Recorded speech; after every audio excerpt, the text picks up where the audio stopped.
Assalamualaikum warahmatullahi wabarakatuh. Kami dari kelompok 4 ingin mempresentasikan hasil diskusi kami, yaitu tentang rotasi, yang beranggotakan saya sendiri, Hosi Asyagian, dan 3 teman saya, yaitu Natasha Ramadhani, Sucita Nanda, dan Nesa Maulina, yang diampu oleh Ibu Rizky Amalia, SPD MPD.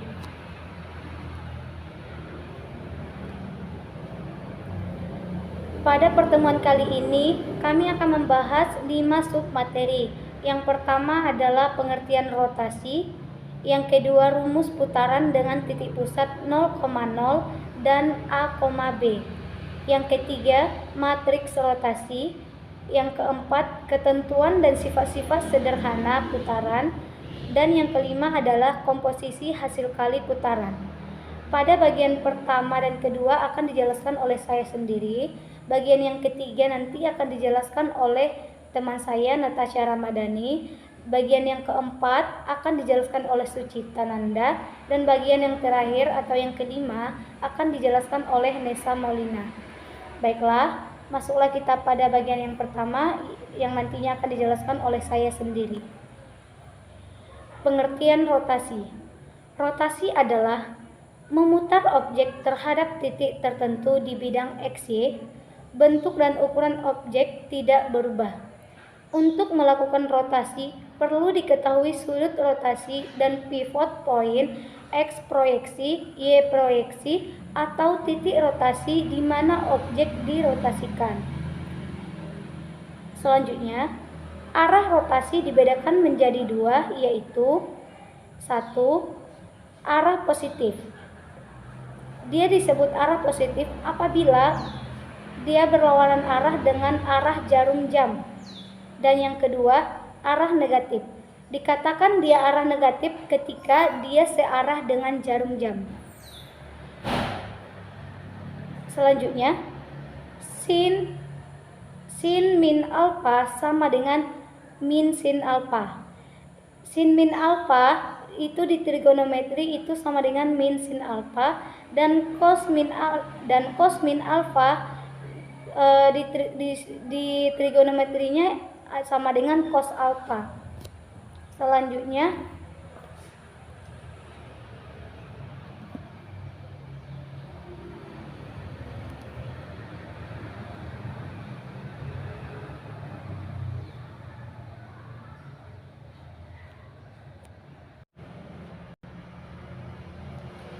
B. Rumus putaran dengan titik pusat 0,0 dan A, B. A. Rotasi terhadap titik 0,0. Kita ilustrasikan ini grafik diagram Cartesius. X ini sumbu X, ini sumbu Y. Kita misalkan di sini titik A berarti ini X, Y ya teman-teman, X, Y. Kita tarik aksisnya, ini aksis X, koordinatnya Y. Kita tarik titik A ke titik 0,0 karena kita membahas 0,0 ya, titik terhadap 0,0.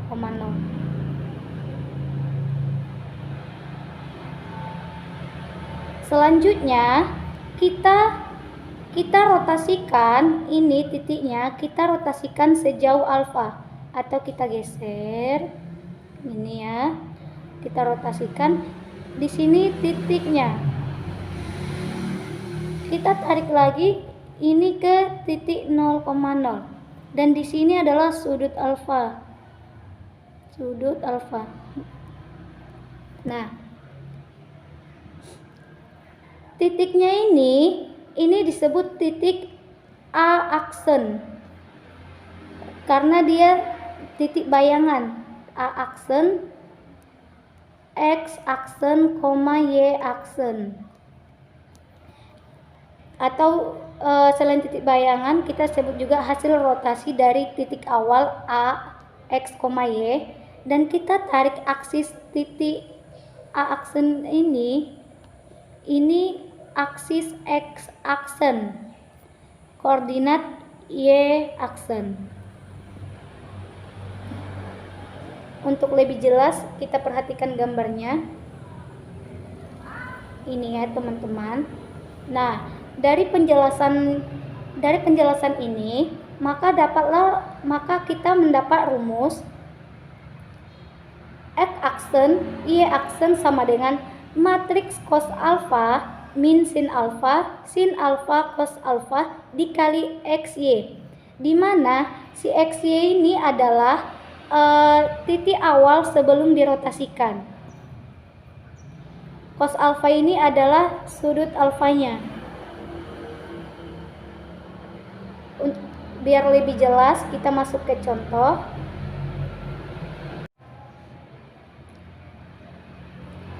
Tentukan koordinat bayangan dari hasil rotasi titik A 3,4 dengan sudut 90 derajat terhadap titik pusat O 0,0. Di sini kita sudah dari soal kita mengetahui bahwa nilai si X-nya itu 3, Y-nya itu 4, dan sudut alfanya adalah 90 derajat. Kita masukkan rumusnya. Rumusnya tadi adalah X aksen Y aksen sama dengan matriks cos alfa min sin alfa cos alfa dikali X Y. Kita masukkan nilai si cos alfanya. Cos alfanya berapa? 90 derajat. Kita masukkan. Jadi dia cos 90 derajat min sin 90 derajat sin 90 derajat cos 90 derajat. Kita masukkan nilai si X dan si Y-nya, di mana tadi kita sudah ketahui bahwa si X-nya 3, Y-nya 4. Kita masukkan ke sini.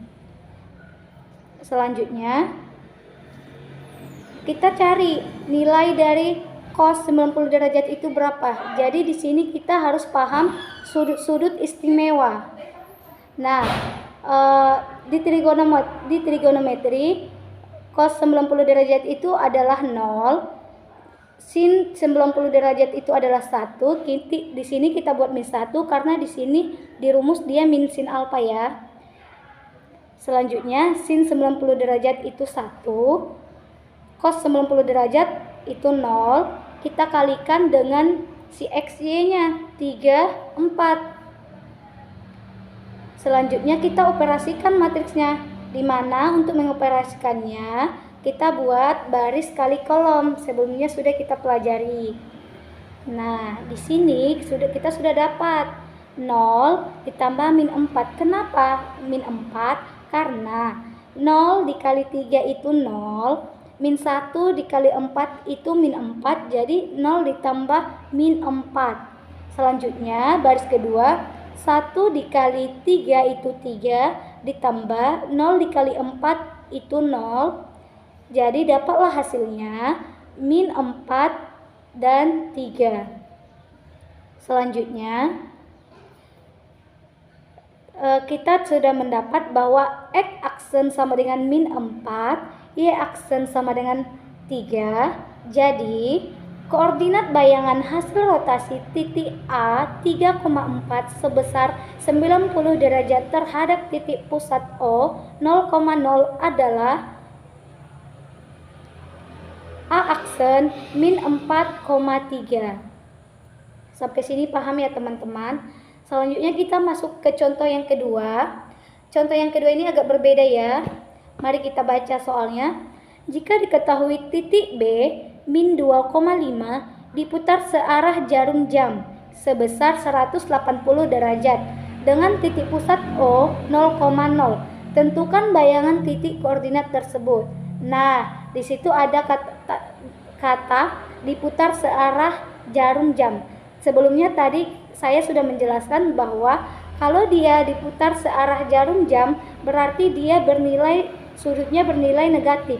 Dan jika dia sebaliknya Dan sebaliknya ketika dia berlawanan arah dengan arah jarum jam, dia nilai sudutnya bernilai positif. Jadi di sini kita masukkan rumusnya, X aksen Y aksen sama dengan cos alfa min sin alfa cos alfa dikali X Y. Selanjutnya kita masukkan itu sudut alfanya 180 derajat.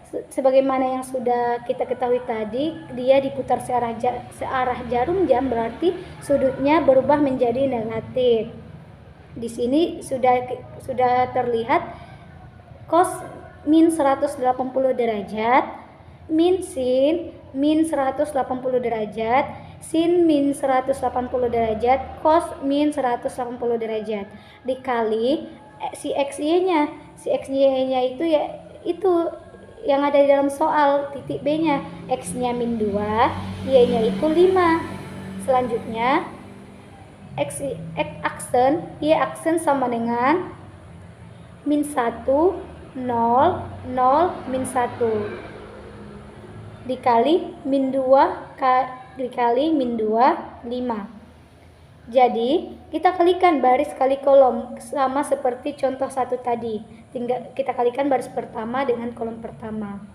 Jadi dapatlah hasilnya 2 ditambah 0, 0 tambah min 5 sama dengan 2 min 5. Jadi X aksen sama dengan 2, Y aksen sama dengan min 5. Dapatlah titik bayangannya adalah X aksen 2, min 5. Selanjutnya adalah rotasi terhadap titik pusat A, B. Berikut adalah rumusnya. Rumusnya hampir sama dengan yang tadi, cuman karena dia dirotasikan terhadap titik A, B, kita tinggal mengurangkan nilai si X aksen dikurang A, Y aksen dikurang B sama dengan matriks cos alfa min sin alfa. Sin alfa cos alfa dikali si X. X-nya ini tadi titik awalnya ya, titik awalnya sebelum dirotasikan. Jadi X dikurang si A, Y dikurang si B. Untuk biar lebih jelas, kita masuk ke contoh.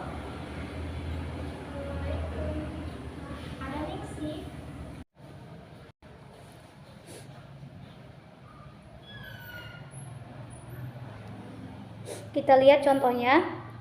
Tentukan koordinat bayangan hasil rotasi titik A 3,4 sebesar 90 derajat terhadap titik pusat P 2, min 3. Di sini dia di sini sudah kita ketahui dia di sudutnya sebesar 90 derajat terhadap titik pusat. Titik pusatnya itu 2, min 3, berarti A-nya 2, B-nya min 3.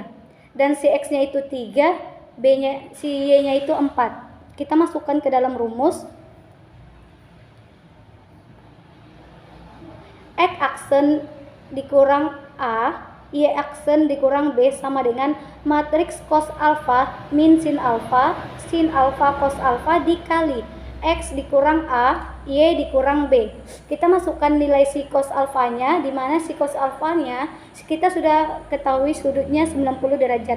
Kita masukkan sudutnya. Cos 90 derajat, sin 90 derajat, min sin 90 derajat, cos 90 derajat. Nah, ini X aksennya dikurang 2. Tadi saya sudah jelaskan bahwa dari soal kita sudah mengetahui nilai si A dan si B-nya dari titik pusat P, si A-nya 2, si B-nya min 3. Kita masukkan ke sini X aksen dikurang 2, Y aksen dikurang min 3.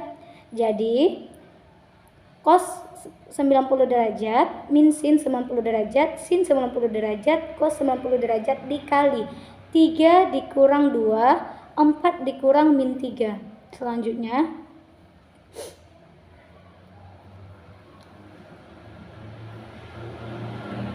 X aksen dikurang 2, Y aksen ditambah 3 sama dengan kita cari nilai si cos 90 derajat. Cos 90 derajat itu sama dengan 0, min sin 90 derajat sama dengan min 1, sin 90 derajat sama dengan 1, cos 90 derajat sama dengan 0 dikali 1, 7. Jadi X aksen dikurang 2, Y aksen ditambah 3 sama dengan 0 dikurang 7, 1 dikurang 0 sama dengan min 7, 1. Selanjutnya X aksen dikurang 2 sama dengan min 7, X aksen sama dengan min 7, si min 2 nya itu pindah posisi ke kanan jadi plus, jadi min 7 ditambah 2, X aksen sama dengan min 5. Untuk si Y aksennya adalah Y aksen ditambah 3 sama dengan 1, Y aksen sama dengan 1 dikurang 3. Kenapa dikurang 3? Karena dia pindah posisi ke kanan, jadi dikurang Y aksen sama dengan min 2. Jadi dapatlah titik bayangannya adalah A aksen min 5, min 2. Sekian dari penjelasan saya. Selanjutnya akan dipresentasikan oleh teman saya, yaitu Natasha Ramadhani. Kepada Natasha Ramadhani dipersilahkan.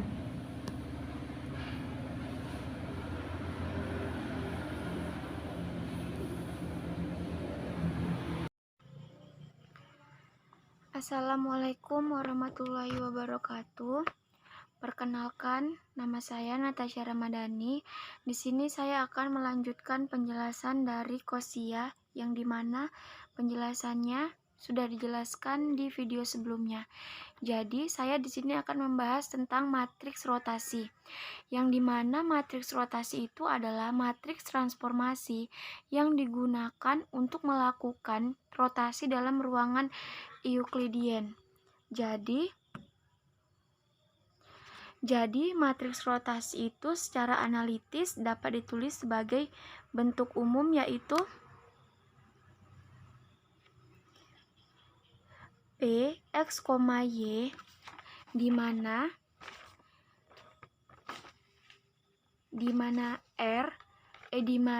P X dengan titik X, Y dirotasikan menjadi P aksen dengan titik X aksen dan Y aksen.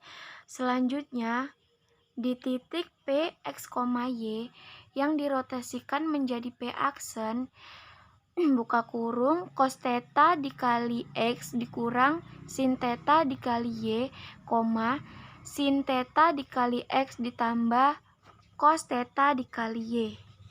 Selanjutnya, secara matriks juga dapat ditulis dalam bentuk X aksen, Y aksen sama dengan cos theta min sin theta, cos theta, X, Y. Jadi matriks cos theta min sin theta, cos theta itu disebut juga dengan matriks rotasi dengan pusatnya di O 0,0 dan sudut putar sebesar theta radian.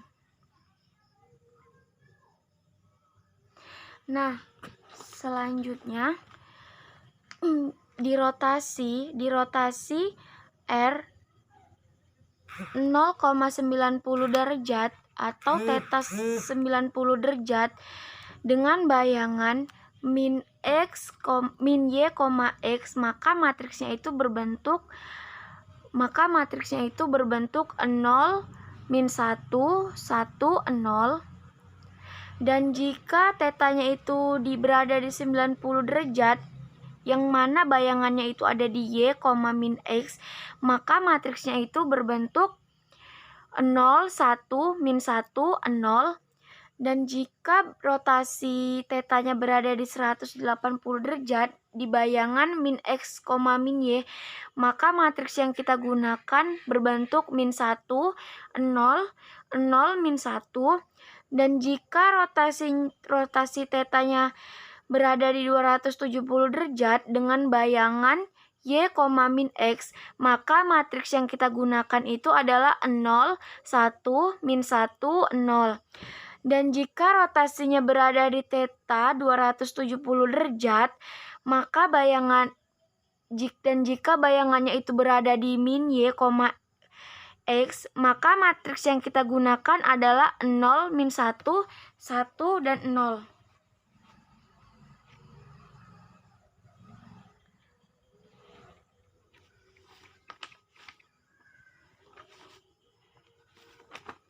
Nah, selanjutnya, jika di pusat O 0,0 dan sudut putar sebesar theta radian, rotasi pusat berada di titik O 0,0 sebesar 90 derajat. Nah, untuk menentukan bayangan titik yang dirotasikan dengan pusat 0,0 sejauh 90 derajat, kita itu dapat menggunakan rumus matriks transformasinya, yaitu berbentuk cos theta, min sin theta, dan cos theta. Di mana tetanya itu 90 derajat. Jadi di matriks transformasinya kita tinggal mengganti saja cos theta tadi kita ganti dengan 90 derajat, maka bentuknya akan berubah seperti ini, yaitu cos 90 derajat min sin 90 derajat sin 90 derajat cos 90 derajat sama dengan 0 min 1 1 0. Dari mana 0 min 1 sama 0 ini? Karena kan rotasinya itu kita berada di 90 derajat di tabel sebelumnya. Jika rotasinya berada di 90 derajat, maka matriks yang kita gunakan itu berbentuk 0, min 1, 1, dan 0. Jadi dapat diperoleh bayangan XY dapat dituliskan dengan rumus X aksen, Y aksen, 0, min 1, 1, 0, XY. Nah, karena titik A-nya itu kan kita ambil sembarang, yaitu X, Y, yaitu berada di antara sumbu X dan Y positif, maka setiap titik A, X, Y itu jika dirotasikan dengan pusat di 0,0 pada gambar grafik di samping, dengan sudutnya itu 90 derajat, diperoleh bayangannya itu seperti pada gambar di samping sebelah kiri yang berada di sumbu min Y dan min X, yaitu berubah menjadi A aksen, X aksen, dan Y aksen. Nah, selanjutnya ada contoh, yaitu tentukan bayangan titik yang dirotasikan dengan pusat 0,0 sejauh 180 derajat.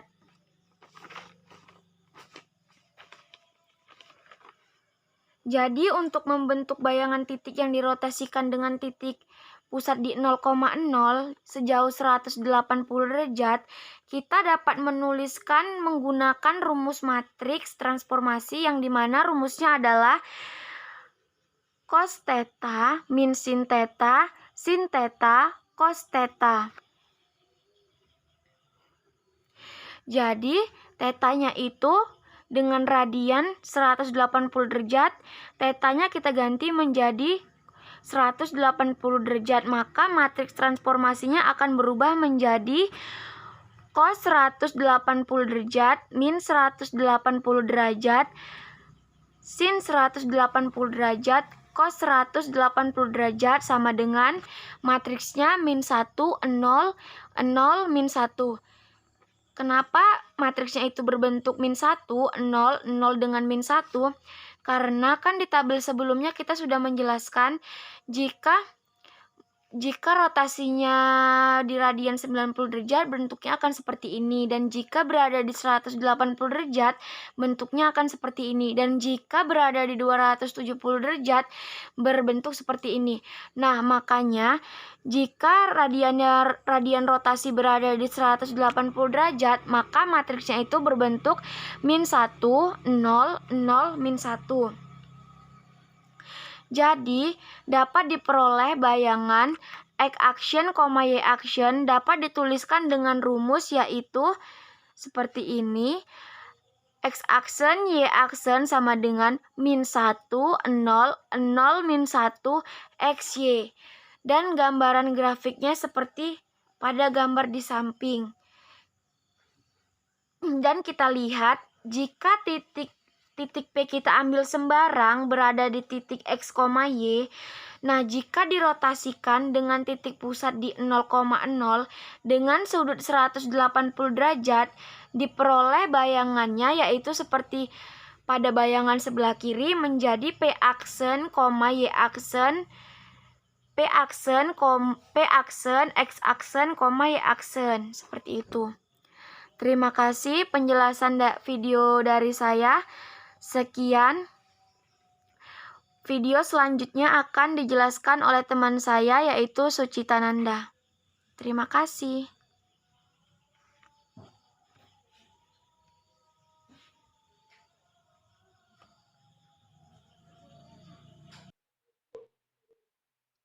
Nah, baik, di sini saya akan melanjutkan penjelasan dari teman saya Natasha. Nah, pada materi selanjutnya kita akan membahas mengenai ketentuan dan sifat-sifat sederhana putaran.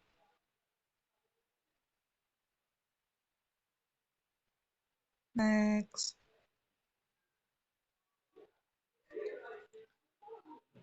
Definisi 5.1. Sebuah sudut berarah adalah suatu sudut yang salah satu kakinya ditetapkan sebagai kaki awal dan kaki lainnya kita tetapkan sebagai kaki akhir. Contoh 5.1. Diberikan sudut ABC seperti pada gambar 5.1 di bawah. Apabila kaki awalnya kita tetapkan pada sinar sudut BA dan kaki akhirnya kita tetapkan pada sinar sudut BC, maka kita akan mendapatkan sudut berarah ABC. Sementara itu, jika apabila kita tetapkan pada kaki awalnya berada pada sinar sudut BC dan kaki akhirnya pada sinar sudut BA, maka kita akan dapatkan sudut berarah CBA. Nah, di sini dinyatakan bahwa kita diperintahkan untuk menjelaskan bahwa sudut berarah ABC itu tidak sama dengan sudut berarah CBA. Mengapa? Karena pada sudut berarah ABC itu arahnya merupakan searah dengan jarum jam. Sedangkan pada sudut berarah CBA itu ia berlawanan arah dengan arah jarum jam.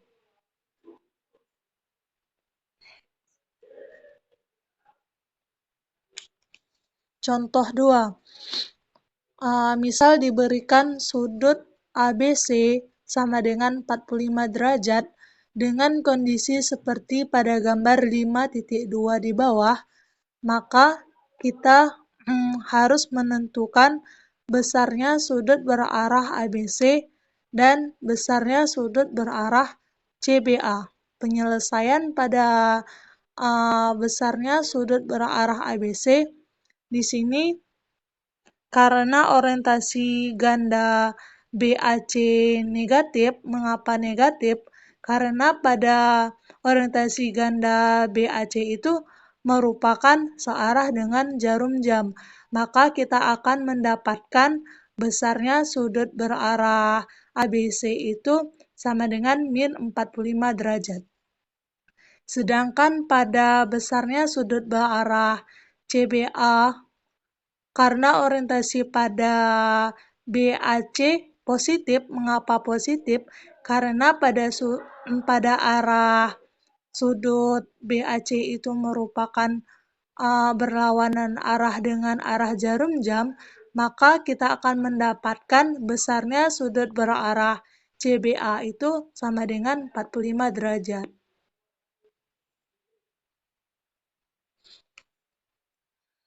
Teorema 5.1.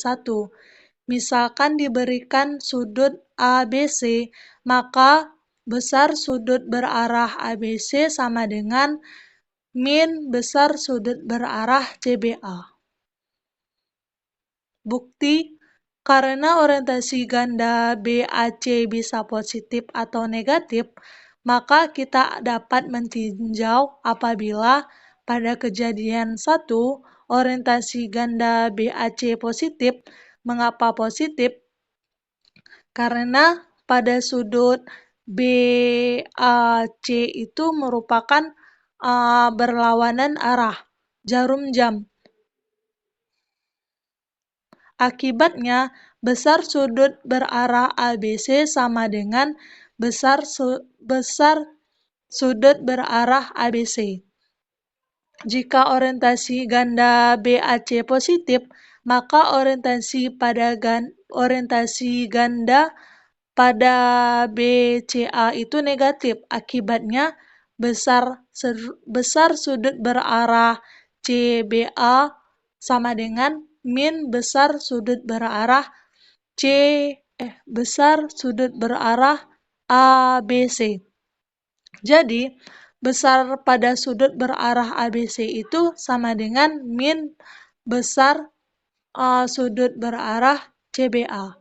Maka pada pembuktian pertama ini sesuai dengan definisi pada teorema 5.1.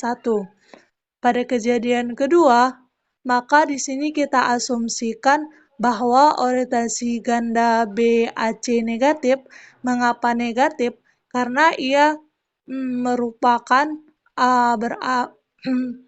merupakan sudutnya itu sesuai dengan arah jarum jam.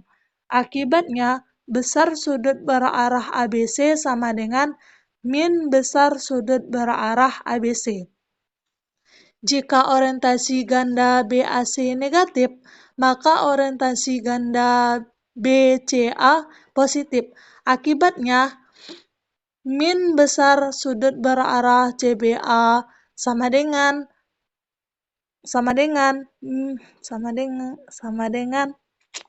besar sudut berarah ABC. Jadi, besar sudut berarah ABC sama dengan min besar sudut berarah CBA.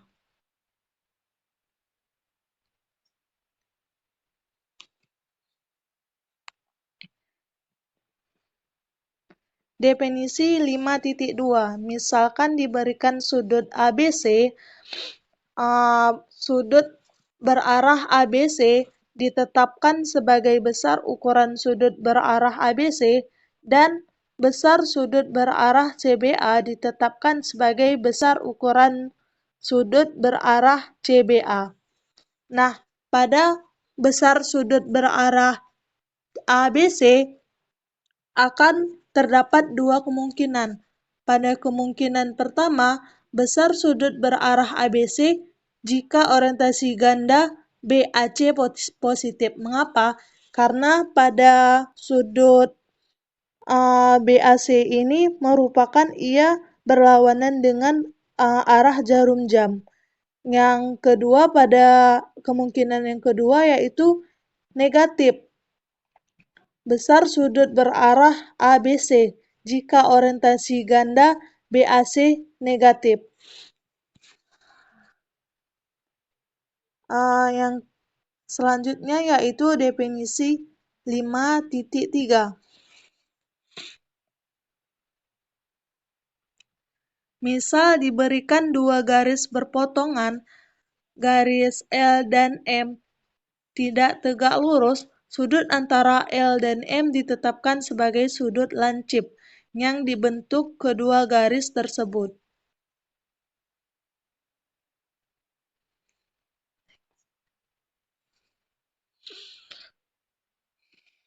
Contoh 5.3. Perhatikan gambar 5.3 di bawah.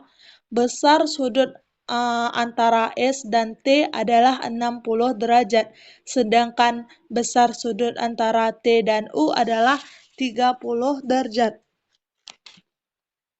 Kenapa pada sudut S dan T 60 derajat, padahal antara sudut S dan T itu ada sudut yang tumpul, yaitu sudut B ke D. Besarnya 120 derajat.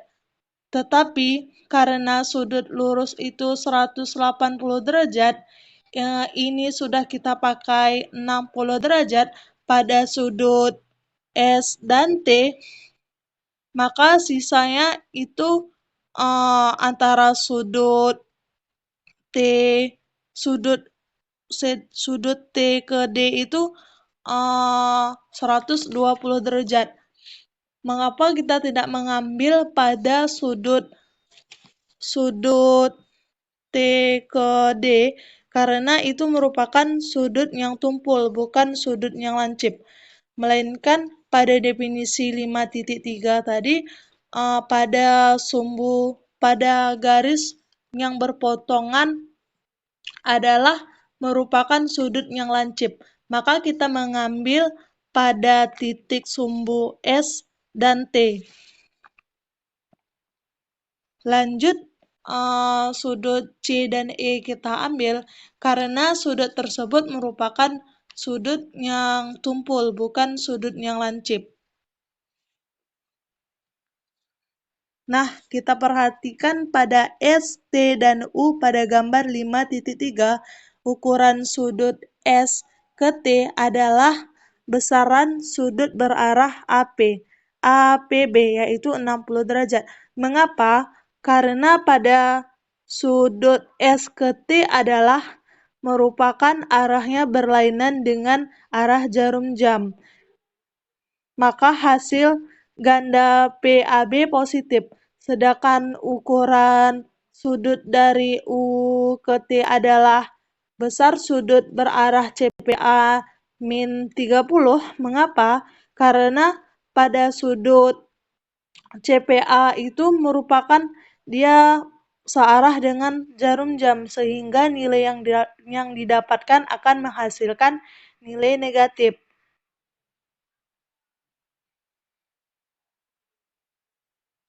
Definisi 4.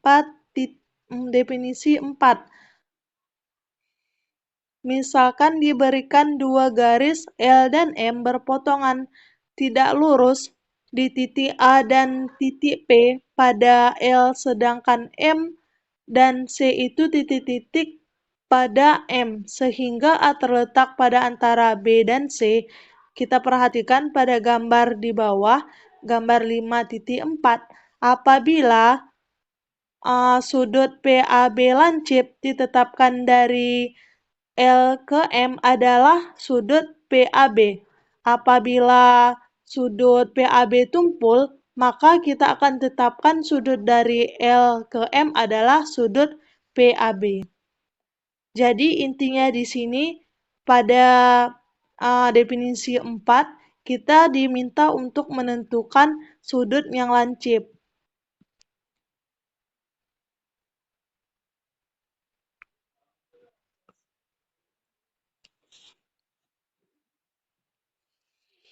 Definisi 5.5. Andaikan A sebuah titik pada bidang Euclid, V dan C sebuah bilangan real yang memenuhi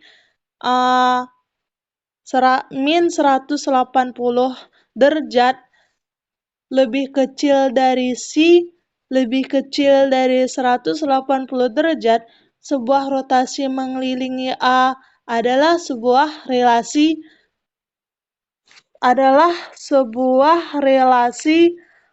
pro-AC yang ditetapkan sebagai berikut.